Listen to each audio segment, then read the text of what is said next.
Hello, my friends. Europe is entering a phase of stress and strategic humiliation. It has not faced in living memory, not because Europe suddenly became unlucky, but because the era of comfortable illusions is over. The continent's leaders can signal that they need to talk to Moscow, they can float trial balloons about diplomacy, they can posture for domestic audiences, but doubling down requires actual capacity. Europe doesn't have it. Militarily, it is hollowed out.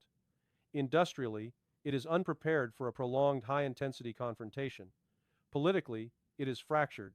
And strategically, it remains dependent on the United States, even as the United States itself is struggling to maintain solvency and global reach. This isn't simply the personality of one American president. The pattern reflects a broader, bipartisan consensus in Washington. If the United States wants to avoid insolvency and preserve itself as a coherent economic, military, and political entity, it must secure tangible strategic assets and reassert control where it still can, especially in the Western Hemisphere and the Arctic domain. Many observers reduce this to one man's narcissism, but that misses the deeper driver. The United States is being compelled by circumstance to pursue dramatic moves because the old model global primacy, funded by financial expansion, protected by a military myth, and sustained by European deference, is breaking down.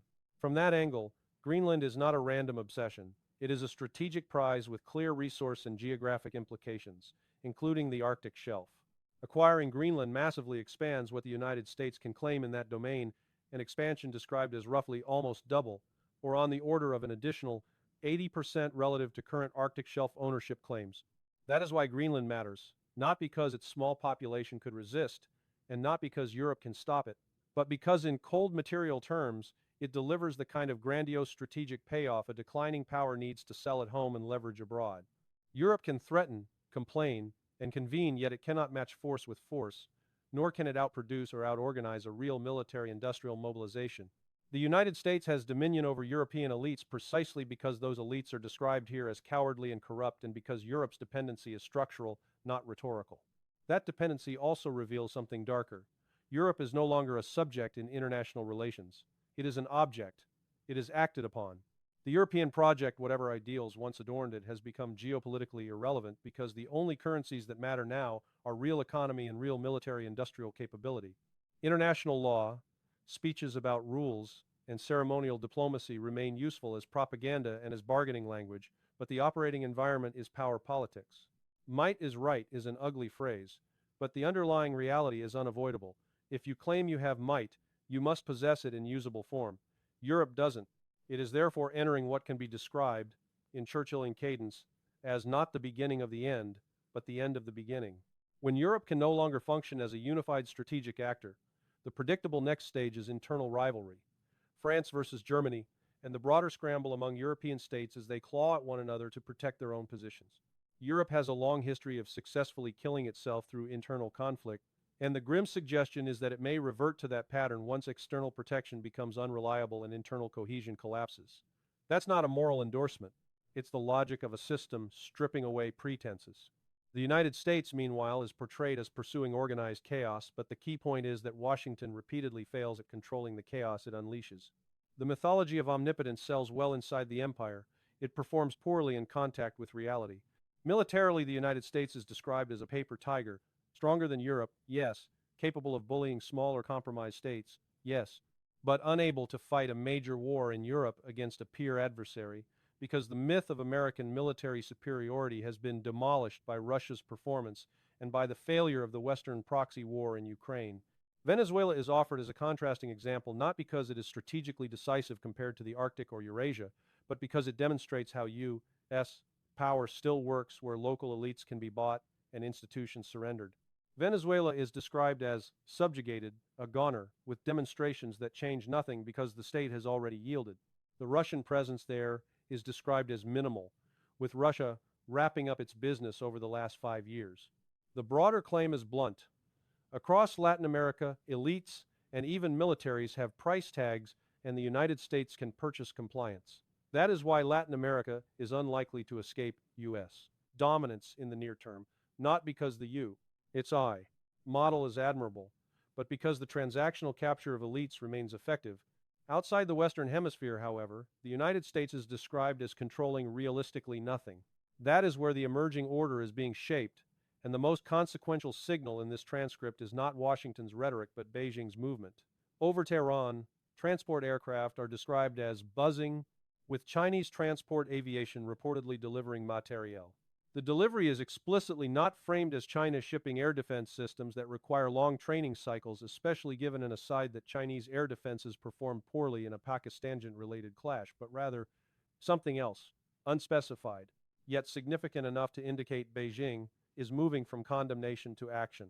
The conclusion drawn is that China is beginning to participate actively, militarily, as well as economically in shaping the New World Order, and that Russia and China together form a military economic monster that the United States cannot meaningfully intimidate. This feeds into the central ordering concept. The world is being reorganized by a small number of civilizational scale powers. The framework presented here is three superpowers: United States, Russia, China, with a possible fourth pole in India. Russia is described as ascending, China as the industrial powerhouse and workshop of the world alongside Southeast Asia and other large participating economies such as Indonesia and the Philippines, and the United States as a declining superpower that nonetheless remains dominant in its hemisphere. Europe is absent from this list because its influence is described as next to nothing. In that context, talk of international law becomes secondary. What will govern relationships is a modus vivendi, a practical arrangement among the principal powers. Russian diplomats will continue to cite the UN Charter and international law because those references are useful tools. But the reality will be negotiated stability among the poles, not rule-based universalism.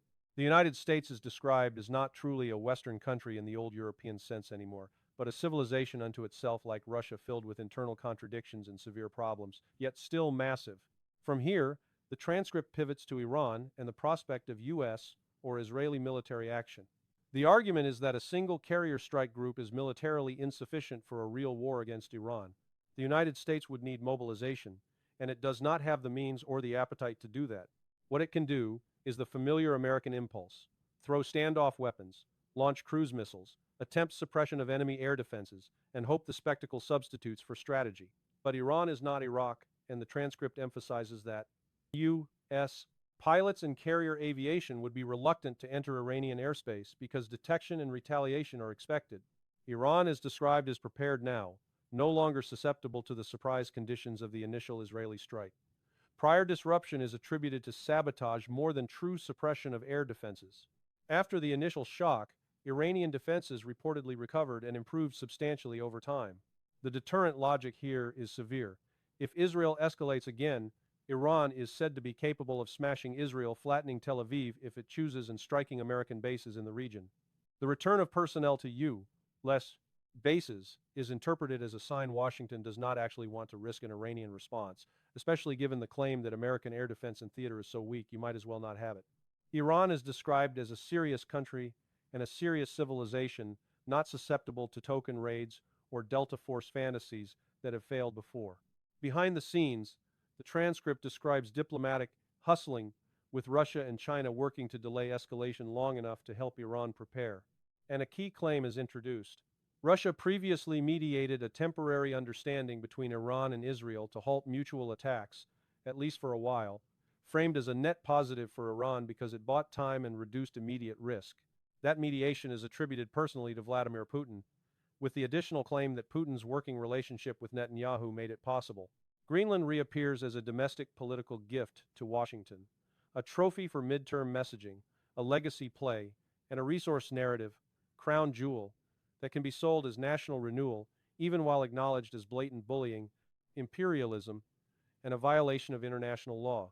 There is a repeated insistence that Washington's global behavior is being distorted by domestic political incentives, everything sacrificed to internal politics. An indictment not just of an administration, but of the American system's inability to formulate coherent strategy. The United States is described as repeatedly failing to connect diplomacy and military power into a workable grand strategy, resulting in disasters from Afghanistan to Iraq to Vietnam and Korea. The claim is sweeping. The United States didn't win a single war, and when it loses so catastrophically that the world laughs, yet the myth of greatest military persists.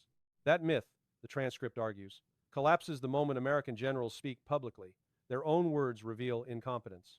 The deeper root cause is identified as the American elite itself. Intellectually degraded, historically ignorant, doctrinally shallow, and ideologically brainwashed. Elite higher education, Harvard, Georgetown, Columbia, and the broader credential pipeline is described as broken, producing ideologues rather than strategists. A few dissenting voices exist, an example name is mentioned, but they are exceptions. Ukraine is positioned as the fulcrum of the systemic crisis. The Western proxy war is described as the best anti-Russian arm the combined West had since Hitler, and it is said to be collapsing into non-existence. The 2023 counteroffensive is portrayed as planned by amateurs, Pentagon, British General Staff, and the Wiesbaden Group, defeated with catastrophic losses, leading Russia to tighten the screws. From that point, the transcript argues, negotiations became performative PR. American claims of being this close to a deal are seen as substance-free because Washington has no leverage. More sanctions are shrugged off. They are said only to accelerate American decline.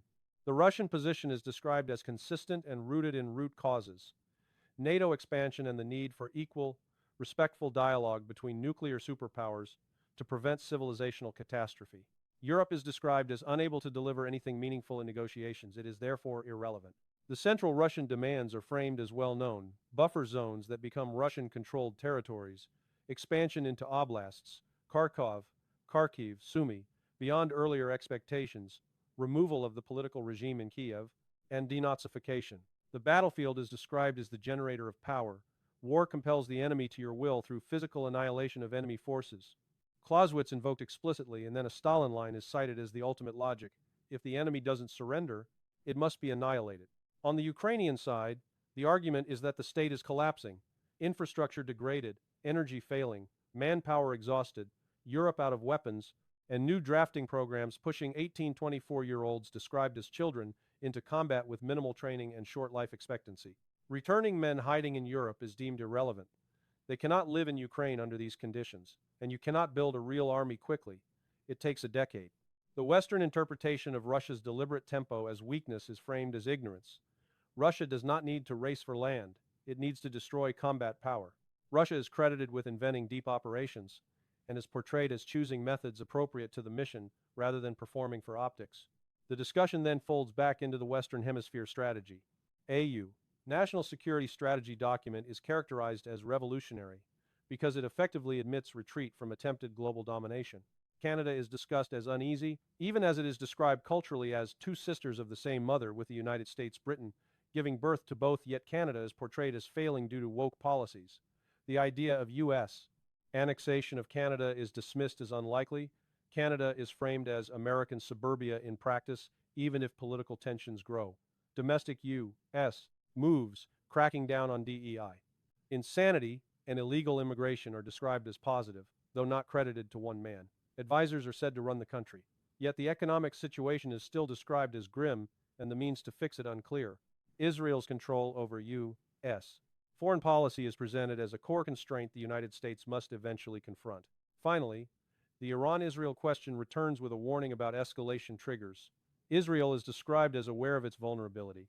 Visuals of damage from prior strikes are said to have been classified because the harm was substantial.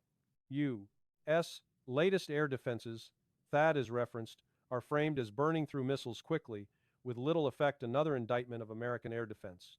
A reported seismic event near the Dimona nuclear facility is mentioned, but the conclusion is that a desperate Israeli leader would gain nothing from nuclear escalation.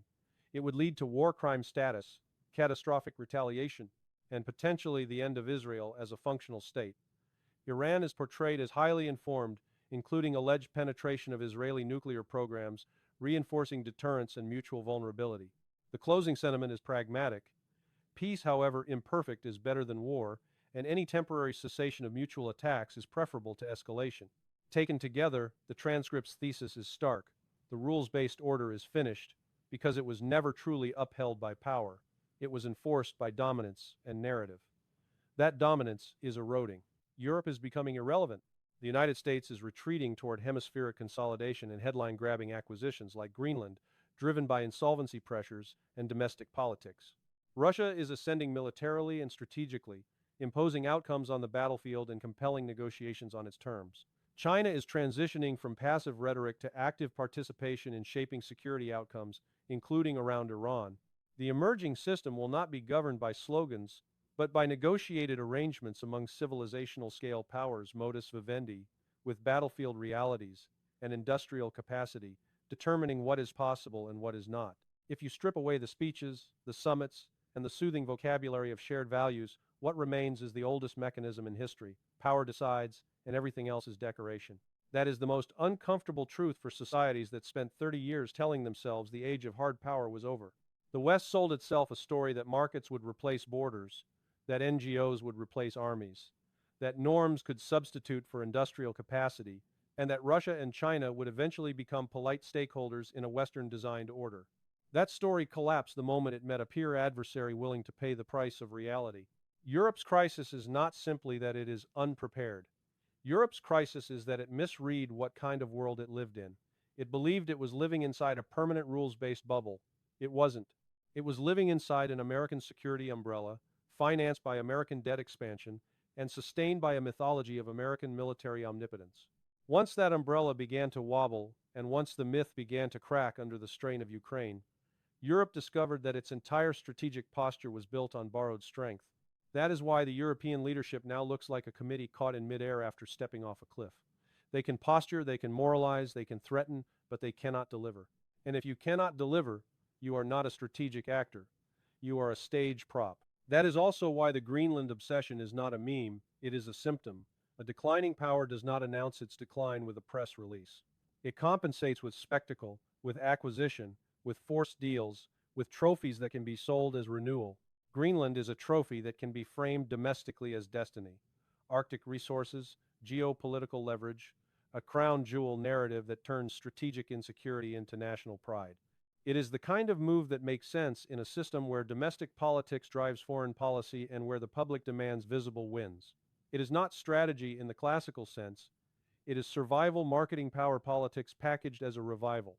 The same logic explains the theater around Iran. The movement of carriers, the choreography of deployments, the constant leaks and headlines, these are tools for coercion and messaging. But coercion only works if the target believes you can escalate without paying an intolerable cost. Iran is not Venezuela. Iran is a civilizational state with the capacity to retaliate, the willingness to absorb pressure, and crucially partners who have learned the same lesson. Delay buys preparation, preparation changes outcomes. When transport aircraft fill the skies and supplies flow quietly, that is what an emerging order looks like in practice. Not conferences and communiques, but logistics, deterrence, and time. Ukraine, meanwhile, remains the decisive fracture line, the place where the West's narrative met the unforgiving arithmetic of war. Once the 2023 counteroffensive failed catastrophically, the war stopped being a bargaining chip and became a demolition process. That is why the PR about being this close to a deal rings hollow. Negotiations in a war like this are not driven by optimism, they are driven by leverage. And leverage is generated by battlefield realities, by attrition, by industrial replacement, by the enemy's inability to regenerate trained force. When a state begins feeding undertrained youth into a meat grinder, when infrastructure collapses and manpower evaporates, you are not watching a difficult moment. You are watching an end state. And that brings us to the larger architecture that now emerges through the smoke. The world is reorganizing itself not around slogans but around civilizational weight, industrial capacity, strategic depth, nuclear deterrence, and the ability to sustain prolonged competition. This is why talk of international law, while still useful as language and legitimacy, cannot substitute for capability. In the coming order, treaties will matter only to the extent that power makes them matter. Institutions will matter only to the extent that major poles choose to use them. The UN will not be replaced by a casino-style alternative dreamed up for headlines. It will be sidelined by the brute fact that the strongest states will negotiate directly because they can, because they must, and because smaller actors cannot enforce anything against them. The moral of this transition is not that values don't matter. The moral is that values without power are sermons delivered to artillery. Europe can learn that lesson the hard way, or it can learn it quickly. But the timetable is no longer Europe's to set. It is being set by events, by economic constraints, by industrial limits, by the exhaustion of proxy warfare, and by the shift of gravity toward powers that can build, supply, fight, and endure. This is where the mask finally comes off the Western project. The West's greatest vulnerability is not that it is evil or good, it is that it became accustomed to believing its own propaganda. It confused financialization for strength, consumption for power, and moral language for strategic competence. It built an elite class that could speak fluently at conferences while failing basic tests of history, military doctrine, and national interest. And now that elite is being forced by Russia's hard edge, by China's industrial mass, by the return of real geopolitics, to face the world as it is rather than as it was narrated. The ending is simple, and it is brutal. The era of comfortable illusions is finished. Europe is no longer the conductor. It is the orchestra being told what to play. The United States is not the omnipotent empire it once claimed to be. It is a declining superpower trying to consolidate what it can still dominate while selling the appearance of mastery at home. Russia is no longer the regional power of Western insult. It is a battlefield-proven strategic actor imposing outcomes. China is no longer hiding behind rhetoric. It is learning when to move and when to let others bleed. India and others are rising in the spaces the old order can no longer police. And so the world doesn't end with a bang. It ends with a transaction, a concession, a forced adjustment, a new modus vivendi hammered out not in the language of ideals but in the language of limits. That is what comes after the end of the beginning. Not peace in the sentimental sense, but stability negotiated by powers strong enough to enforce it. The West can either accept that and rebuild competence, real industry, real strategy, real diplomacy, tied to real capability, or it can keep performing theater until the stage collapses under its feet. The system will not wait for Western self-reflection. History rarely does.